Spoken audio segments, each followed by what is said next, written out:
for that. Now that technology has been met, we can move on to refreshing our facility. Reminder, read your announcements on Thursdays. That's where I put all my hot air. So if you want to know what's happening, check on Thursdays. I don't write every week, but who knows, may have to start. Taco Tuesday, time to gather and fellowship. Tuesdays on Zoom at 7. Again, check the announcements. Gather Around Grief workshop. Wednesday here. The announcement said Zoom, but it's here in person. In the sanctuary, cool. And a couple upcoming events of interest.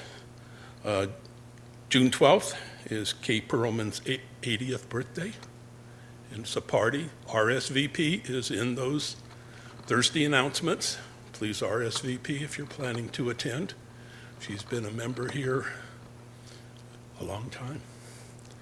And June 26th is the memorial service in honor of Nancy Rutherford. It will be here in the sanctuary and Zoom.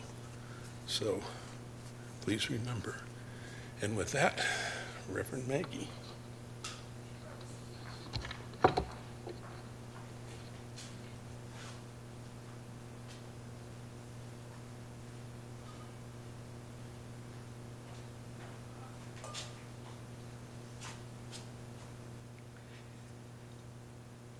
Hi, everyone.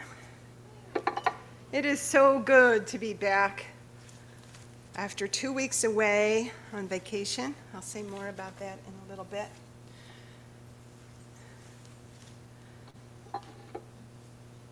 We sound the bowl 3 times to open our service, once for those who came before. The original stewards of this land who called it home long ago. We also honor our ancestors and the founding members of this congregation who imagined it over 70 years ago. Once for those of us here and now. For our members, our friends, visitors, our staff, and our extended UU family, all who hold, care, and grow this beautiful congregation that we know as our own. And once for those who will come. For all who will find their belonging here with us and call this their spiritual home in the days ahead.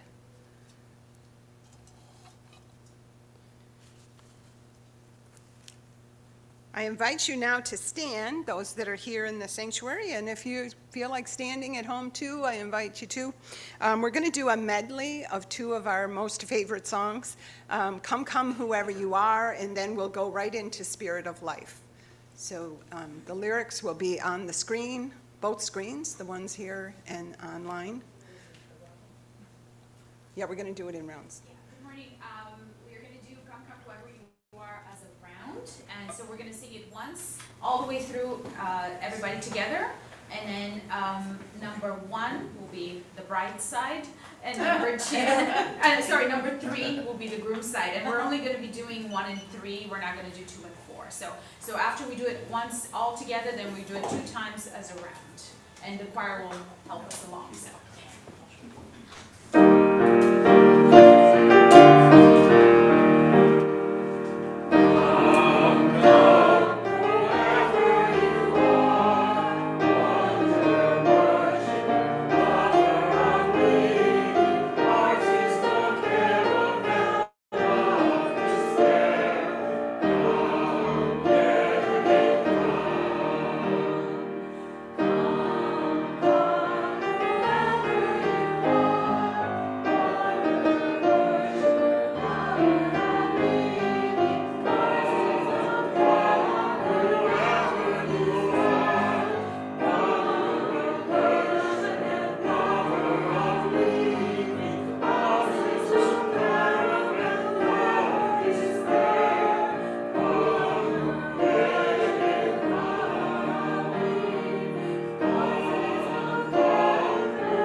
Please be seated. I'd like to invite our wonderful Zoom tech, Lily Noah Roberts, to come out of the sound booth. She's going to light our chalice this morning. Thanks, Lily. I've adapted these words from Eric Wickstrom for our chalice lighting today. As we open this hour of worship together on this day of our annual meeting, may we remember that we are living out the mission of this, our congregation. When we do the work of this congregation, we touch lives. When we touch lives, we change the world. And when we change the world, our lives and our missions weave together to bring love for all. May this chalice flame that we now kindle remind us throughout our time together of our ministry and our mission. And we do recite a bit of what that is each week as we speak our covenant together. Please join me. Love is the doctrine of this congregation. The quest of truth is its sacrament, and service is its prayer. To dwell together in peace, to seek knowledge and freedom, to serve the world in fellowship, to the end that all souls shall grow in harmony with the divine. Thus do we covenant with each other.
Beautiful. Deep bows, everyone. Yeah, thank you so much.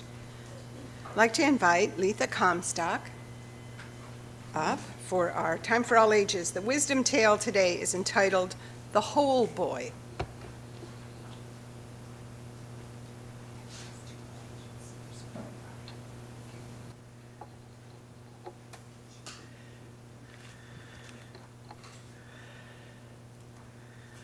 Okay, I'm going to start out with this is difficult today.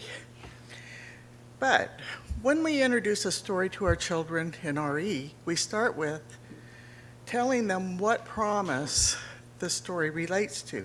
Today, our story relates to the orange promise, offer fair and kind treatment to all. So, long ago and far away, and yet not so long ago, not far away, there was a boy. He was extraordinary in every way, except that he felt as though he were full of holes. He felt as though he had holes everywhere, in his heart, in his head, in his arms, and in his legs. He felt as though he had as many holes as he had body, and he called himself Hole Boy, beginning with H. This feeling of being full of holes made the boy sad and mad all at once. It stirred up trouble inside him, and so he caused trouble all around him. The older Hole Boy grew, the more trouble he caused. People soon had enough, and they let him know. Children began to jeer and throw sticks at him. Women called him a pest and shooed him away. Men scolded him and chased him off. Finally, it was unbearable to have him around. Hole Boy could hardly bear himself. But there was one woman who'd watched the boy, and she noticed that the trouble was as much inside him as it was outside. She had compassion for the boy and believed he could change. She said, "You say you are full of holes. You call yourself Hole Boy. You cause trouble, but I think it is this feeling of holes that causes your bad behavior. If you could feel whole with a W, everything could change. I think you would find parts of you that are missing." Never before had anyone had faith in him or showed him such kindness. For the first time ever, Hole Boy had hope, and he set off to find things that he felt he was missing. He stumbled and he bumbled for 3 days through thick brush and past giant trees. Wind whistled through his holes and blew him about. Branches snagged him and stopped him short.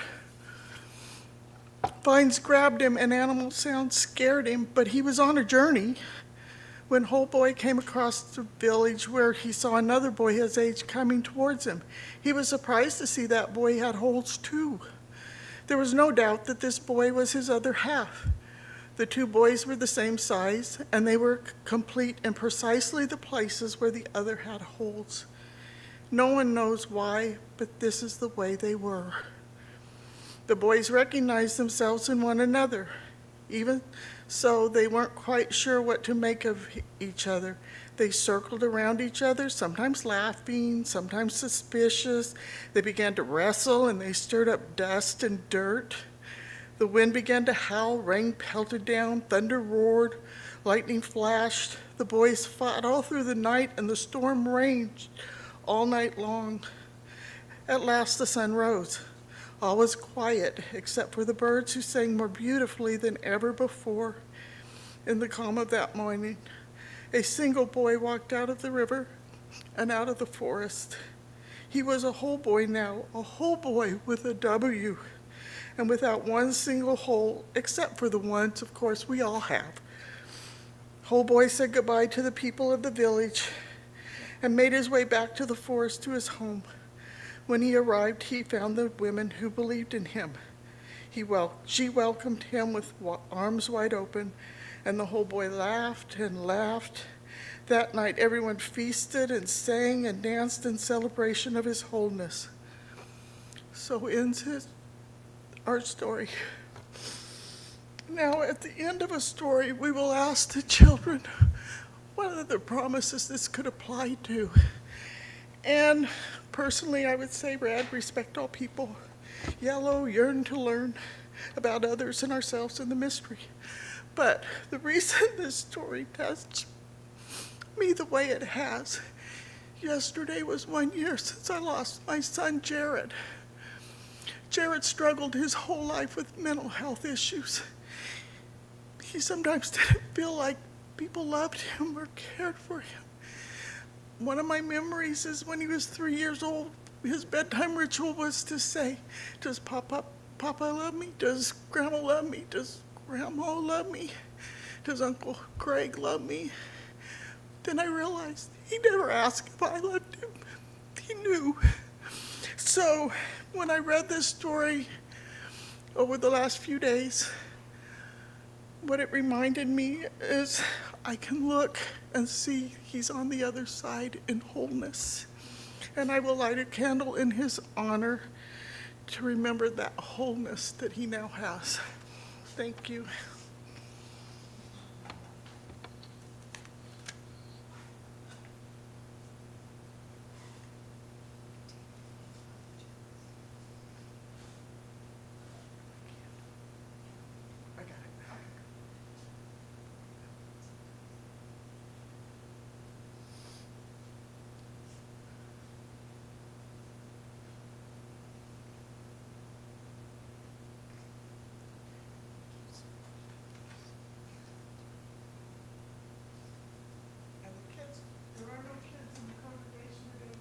Yeah, they're out. Oh, I didn't see him. Sorry. I will grab the chalice, guys, if you want to come join me. We will sing you out. Is that okay? Yes, sing us out.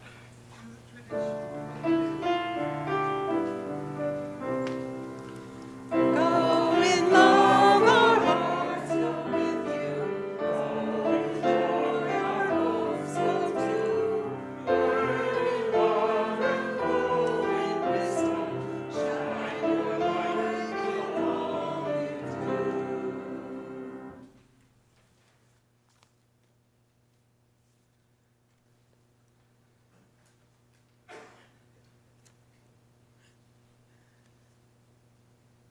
Thank you, Letha.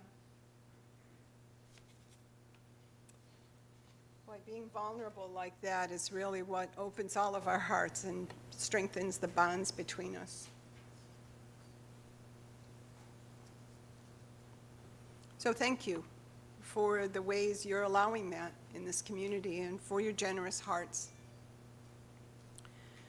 And as we wind down the last few weeks of our fiscal year and gather in just a few more hours here before we adopt our budget for the year ahead, let's take this moment to offer gratitude for the ways that we've been able to step up and step in, to keep up our financial commitments that we have and support the good work that we are doing to heal and grow together.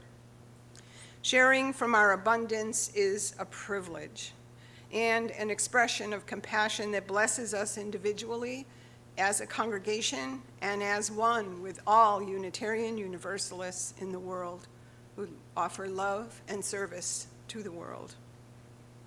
Giving generously from a grateful heart is one way that we live out our desire to be good stewards of this congregation that we love, because this church is our church, and we support it through our gifts of time, our talent, our treasure, our hearts, our stories.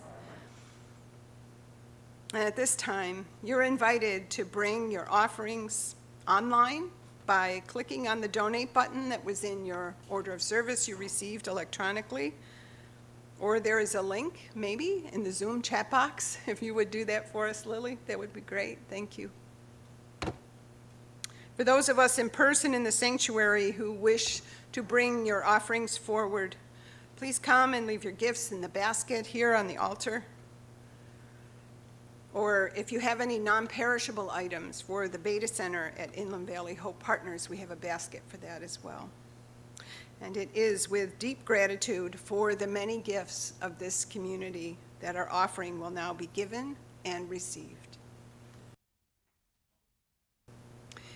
We do reserve time in our service each week to share our stories and the things that are weighing our hearts down and the things that are giving us delight, disappointments and delights. I have a few that were written and dropped in the basket back there that I will share with you. First, I just want to explain to those who are new, we do have joys and concerns at the front greeters stand at the pulpit back there, the podium, that you can fill out, and then we have a basket on the table. Sometimes we forget to invite visitors to do that. So, a joy from Reverend Ellen, who's got the t-shirt to prove it. She has been there. She has gotten the t-shirt. De Benneville had their 60th anniversary last Saturday. And a few of our folks were up there to celebrate that. Yeah. I hope you took notes so when we celebrate our 70th birthday in August, you know, we'll take some of those ideas and bring them to life. So I ask you now to join me in a little time of shared silence that will be followed by my prayer. So as you're comfortable, you can settle into your seat, allow the soles of your feet to rest flat on the floor. Sense your connection to the earth beneath us, and we will breathe together. Conspire, conspiring for peace. We breathe in and out. Breathe in peace, breathe out love.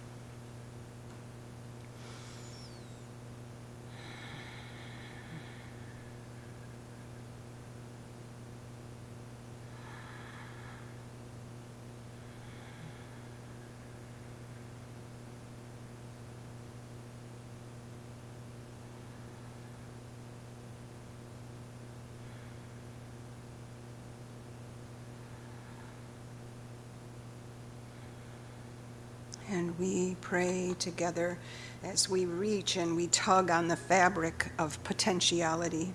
We imagine and invite the relief that might be available for all suffering. We imagine the best possible outcomes for the struggles that we sense within our own bodies and the trauma that we see around us. With hearts weighted down by the world, we hold on to one another and we draw our circles wide enough to create sacred space for all who are in need.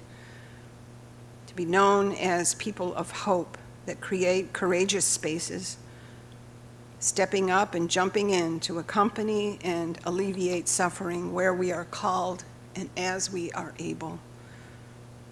May we also find here the nourishment that we need to keep ourselves well and centered in the strength of our highest selves. May it be so. Amen. And blessed be. Our reading today comes from poet David White, from his book, which one? Essentials, Many Rivers Press by David White. The title of this poem is What to Remember When Waking. In that first hardly noticed moment in which you awake, coming back to this life from the other, more secret, movable, and frighteningly honest world where everything began, there is a small opening into the new day that closes the moment you begin your plans. What you can plan is too small for you to live. And what you can live wholeheartedly will make plans enough for the vitality hidden in your sleep. To become human is to become visible while carrying what is hidden as a gift to others. And to remember the other world in this world is to live in your true inheritance. For you are not a troubled guest on earth. You are not an accident amidst other accidents. You were invited from another and greater night than the one from which you have just emerged. And now, looking through the slanting light of the morning window toward the mountain presence of everything that can be, what urgency calls you to your one love? What shape waits in the seed of you to grow and spread its branches against a future sky? Is it waiting in the fertile sea, in the trees beyond the house, in the life you can imagine for yourself, in the open and lovely white page on the waiting desk? And I apologize to our Zoom sanctuary people. There are 2 prayer requests there that I'd like to mention now. One is a joy from Lynn Scheibel, who says, being among all in this service who come with such goodness in their hearts reminds me that there is always hope for the world. Oh. Yeah. So I won't ask for a show of hands, but you might have an uncontrollable urge to nod and smile if you, like George and me, have sensed a big gaping hole in our days that were once filled with laughter. Like the whole boy in our wisdom tale today, our lack of laughter can make us cranky, and it can turn us into troublemakers who act out from the seriousness that life has given us, as we long to find the parts of our souls that are missing.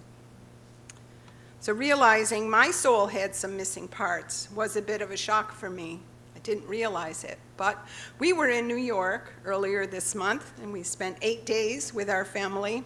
We celebrated my son Nick's 38th birthday on the 4th of May, and Mother's Day on the 8th. George and I spent 2 days caring for our grandson Wilder in between those 2 other parties so that Nick and Mary could get away and go to their favorite cabin in the Adirondack Park to spend some quiet time together, returning to the place where they spent their honeymoon in August of 2014. When we arrived, I was curious and cautious, and I had a little bit of grandma anxiety. I wasn't sure how quickly Wilder would warm up to me again.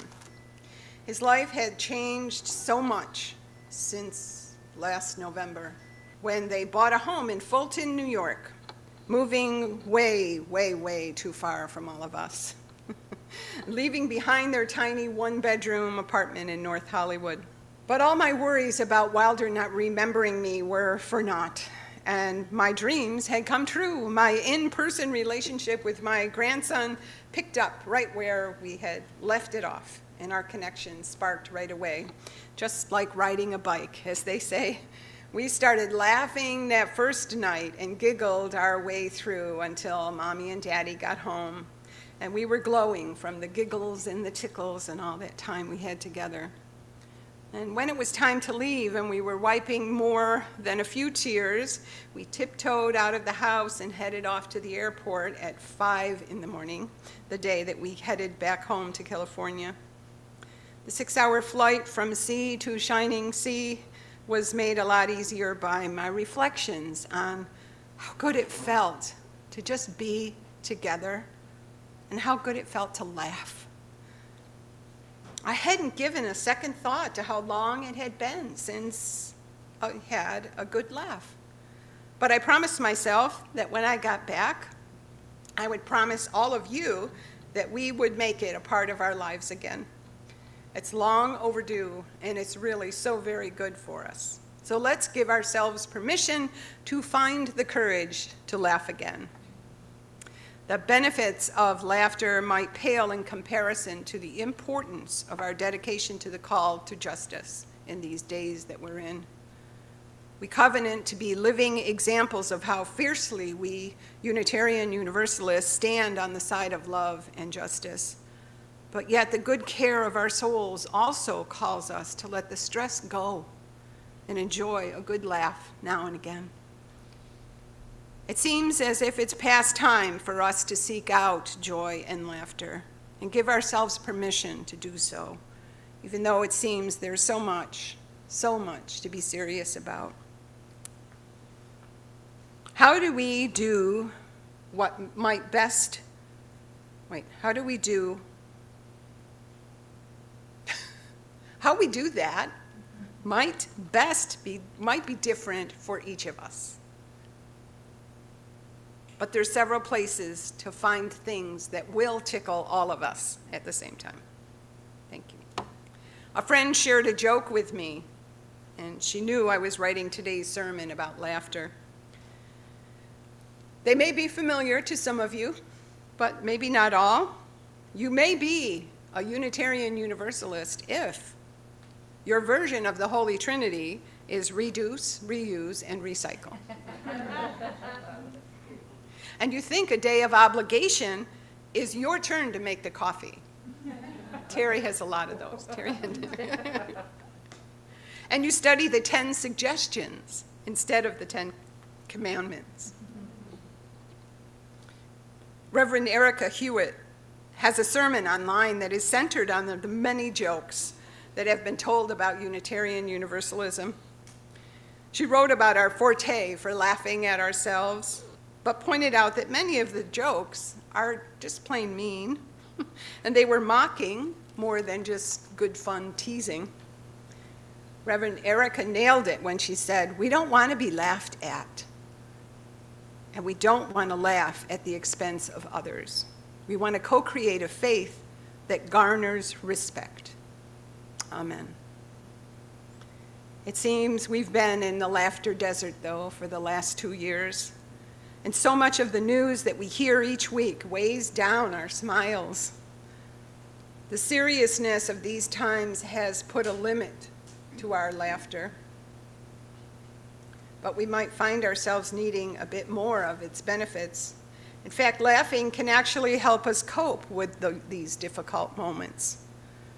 The Mayo Clinic has information on their website that encourages us to make sure that we have some laughter in our days. A good laugh has great short-term effects. When you start to laugh, it doesn't just lighten your load mentally, it actually induces physical changes in your body. Laughter can enhance your intake of oxygen. It stimulates your heart, your lungs, your muscles, and increases endorphins released from your brain. It relieves your stress response. A rollicking laugh fires up and cools down your stress response, and it can increase and then decrease your heart rate and blood pressure, and the result is a good, relaxed feeling. It can also soothe tension. Laughter can also stimulate circulation, aid in muscle relaxation, both of which can help reduce some of the physical symptoms of stress. There is a marked reduction of laughter in the world. Even our celebrity comics seem to be less about laughter and more about rage. COVID made us lose a lot of our senses, and Mark is probably experiencing this right now. We lose our sense of taste, we lose our sense of smell, and yes, we do lose our sense of humor. So let's make a concerted effort to be courageous and let ourselves laugh more, even if it feels forced at first. A celebration of the joy that we have in our lives will be a blessing for us and a warm welcome to any visitors that come to be with us. Let me close with this announcement that was shared at election time on a UU Coffee Hour blog that I found online. Announcement. Due to an anticipated voter turnout that is much larger than originally expected, all polling places may not be able to handle the load all at once. Therefore, all who vote for Liberal candidates are requested to vote on Tuesday, November 7th, and all other parties will vote Wednesday, November 3rd.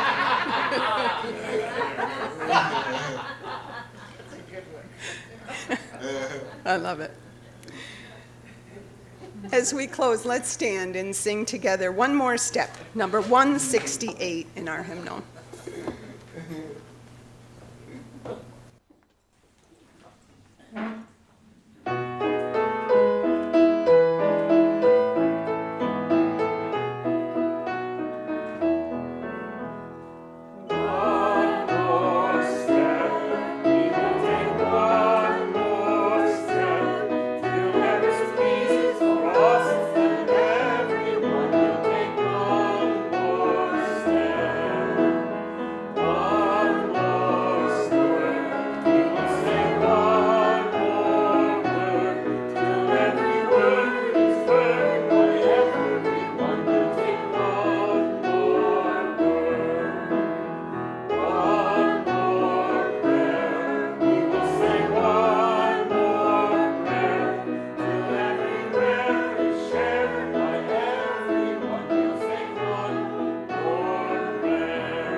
Lily, can you come out and extinguish the chalice, please?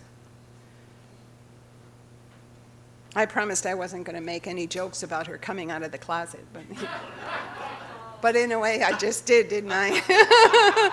A little more laughter. Thanks, Lily. Let's say together our chalice extinguishing words. You'll find them in your order of service.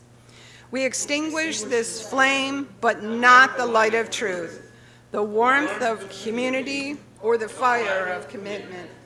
These we carry in our hearts until we are together again.